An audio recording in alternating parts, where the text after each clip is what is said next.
महाराज, आपके आदेशानुसार राजभक्त क्रांति गुरु आपके समक्ष अवश्य उपस्थित होगा, परंतु मेरा आपसे करबद्ध निवेदन है कि उस समय दरबार में मार्शल भी उपस्थित रहें। आपका हितैषी क्रांति गुरु। क्रांति गुरु आए तो सही।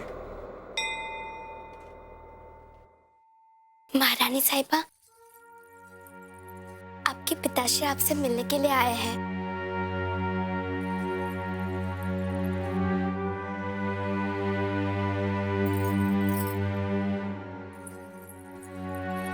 देखा भाई क्रांति गुरु को? अगर जेल के हत्याकांड में होती तो सामने ना आती। से कहते हैं सच्चे का बोलबाला और झूठे का मुंह काला। भला वो हमारी हत्या क्यों करेगी? अरे उन्होंने तो हमारा लगान माफ करवा दिया था। नहीं, इसमें जरूर कोई ना कोई षड्यंत्र होगा। वो सब तो ठीक है, इतना बड़ा आरोप लगा है, को महाराज का सजा देते हैं। बेचारी आएगी समर सिंह को बचाने के लिए और फांसी की सजा मिलेगी उसे हत्याकांड के आरोप में। भैया हम तो जा रहे हैं दरबार। चलो चलो अपनी अपनी दुकानें बंद करो। चलो चलो बंद करो, चलो बंद करो, बंद करो। चलो।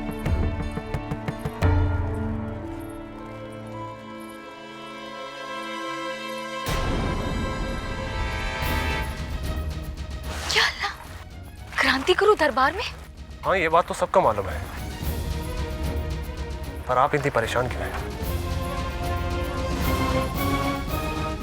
मलिका आलिया, क्या अल्लाह, तो आप क्रांति गुरु हैं? हम आपको सब कुछ बताएंगे मोतीबाई जी। अभी आप हमारी मदद कीजिए। बाहर महाराज और सुखबाई हमें ढूंढते हुए आ रहे हैं। हाँ, आप एक काम करिए, आप हमाम में चले जाइए, हम संभाल लेंगे। या अल्लाह, ये क्या हो गया? जेल से समर सिंह को छुड़ाने के दौरान कई लोगों के कत्ल का इल्जाम क्रांति गुरु यानी हमारी बहन पर लगा है, और आज वो दरबार में आ रही है। खुदा ना खास्ता वहां अगर उन्हें अपना नकाब हटाना पड़ा तो महाराज। क्या सोच रही हैं आप? कुछ नहीं, खुदा बख्श, जल्दी चलिए। ये वक्त बातें करने का नहीं, कुछ काम करने का है। जल्दी आइए। ये तू क्या करने जा रही है बेटी? कभी सोचा भी है कि इसके परिणाम कितने घातक निकलेंगे? अब यदि महाराज को ये पता चल गया कि तुम ही क्रांति गुरु हो तो? बाबा, आप ही ने तो हमें सदैव सत्य बोलने की शिक्षा दी थी, फिर आज आप ही? हाँ, दी थी, अवश्य दी थी, परंतु बेटे ऐसा सत्य जिससे जनहित का अनिष्ट होता दिखाई दे या फिर स्वयं का भविष्य विनाश के कगार पर हो, तो ऐसे अवसर पर बोले गए झूठ को सत्य भी गर्व से प्रणाम करता है बेटी। बाबा, ये इतना सहज नहीं है जितना आप समझ रहे हैं। यदि क्रांति गुरु दरबार में नहीं गए तो निर्दोष और देशभक्त समर सिंह हमारे पति के हाथों मारा जाएगा, और यदि हम दरबार जाते हैं तो ये धूर्त फिरंगी महाराज पर दबाव डालेंगे और हमें अपना नकाब निकालना ही पड़ेगा। फिर बेटे, यही तो मैं कह रहा हूं, बड़ा अनर्थ हो जाएगा। बेटे, ऐसे ही धर्म संकट में घिरकर धर्मराज युधिष्ठिर ने भगवान श्री कृष्ण से साफ इनकार कर दिया था कि वो कुंजर को नर अर्थात अश्वत्थामा नाम का हाथी नहीं, अश्वत्थामा मारा गया, ऐसा मैं कदापि नहीं कहूंगा। तब भगवान श्री कृष्ण ने उन्हें समझाया था कि जनहित के लिए बोला गया झूठ भी सत्य से सर्वोपरि होता है। वो तो ठीक है बाबा, परंतु तुम्हारे एक निर्णय से समर सिंह भी बच जाएंगे, और साथ ही साथ इन धूर्त फिरंगियों के द्वारा क्रांति गुरु पर लगाया गया हत्याकांड का झूठा आरोप भी हट जाएगा। क्या? ऐसा कौन सा निर्णय लिया तुमने? बता देंगे महाराज को कि हम ही क्रांति गुरु हैं। मनु, जो दंड देना चाहे।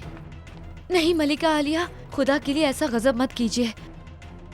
यही उचित है मोतीबाई जी, अन्यथा नहीं, आपका ये फैसला मुनासिब नहीं है।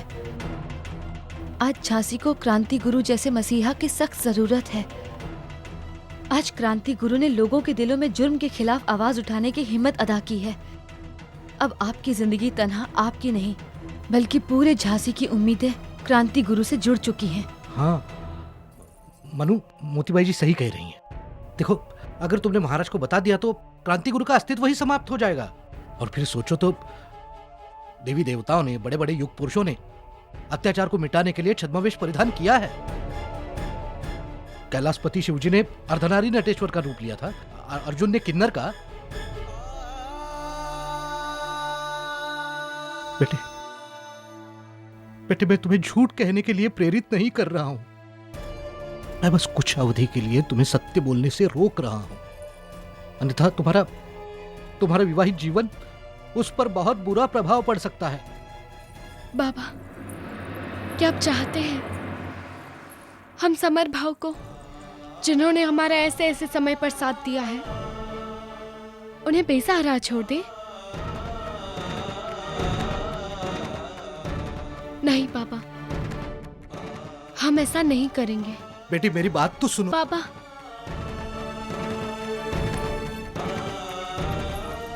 यदि हम दरबार नहीं गए तो क्रांति गुरु के साथ साथ आपकी मणिकर्णिका भी मर जाएगी। मनु!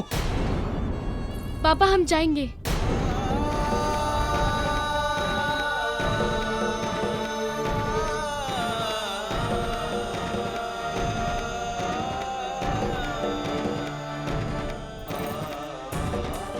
हमें आशीर्वाद दीजिए।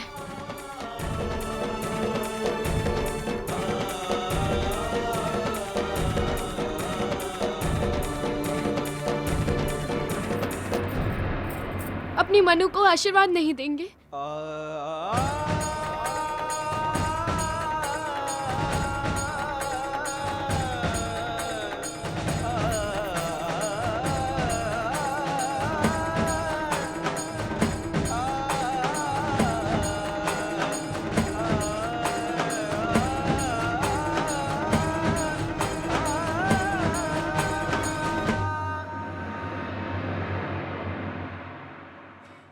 हम आपसे कुछ कहना चाहते हैं। कहिए। हम सोच रहे थे कि कुछ देर के पश्चात दरबार में क्रांति गुरु आएगी। आपको उसके विषय में सोचने की कोई आवश्यकता नहीं है। ऐसे निशंस लोग ना ही वचन के पक्के होते हैं और ना ही उन पर विश्वास रखा जा सकता है। कभी सामने आए तो कड़ा दंड दूंगा उसे। आप भी तो दरबार में होंगी? हाँ, हमें तो रहना ही है। क्या बात है, आज आप ज्यादा चिंतित दिखाई दे रही हैं। महाराज, जब किसी के लिए मन में बहुत आदर हो तो अपने हर कार्य में उनका आशीर्वाद अवश्य ले लेना चाहिए। मैं आपका आशय नहीं समझा महारानी। महाराज, यदि कभी भविष्य में हमारे किसी आचरण से आपको यह आभास हो कि आपकी लक्ष्मीबाई ने आपकी प्रतिष्ठा को ठेस पहुंचाई, तो समझ लीजिएगा उसकी दुर्गामी परिणाम आपके और आपकी झांसी की प्रजा में हित में है। महारानी, हम अब भी नहीं समझ पा रहे हैं कि आप कहना क्या चाह रही हैं। महाराज, हम सदैव जो भी करेंगे आपकी और झांसी की प्रतिष्ठा का गौरव बढ़ाने के लिए करेंगे। हमें आशीर्वाद दीजिए।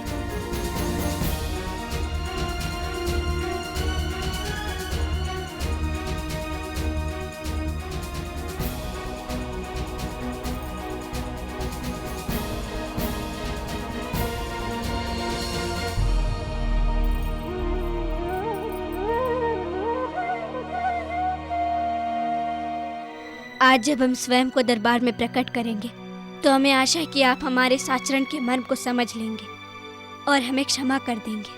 आपके बिना हम अधूरे हैं। महाराज, अपनी लक्ष्मीबाई को आशीर्वाद नहीं देंगे।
और एक बात आप याद रखिएगा, भविष्य में यदि हमें पता चला कि आपने हमसे कुछ छुपाया तो इसे हम अपने साथ विश्वासघात मानेंगे महारानी।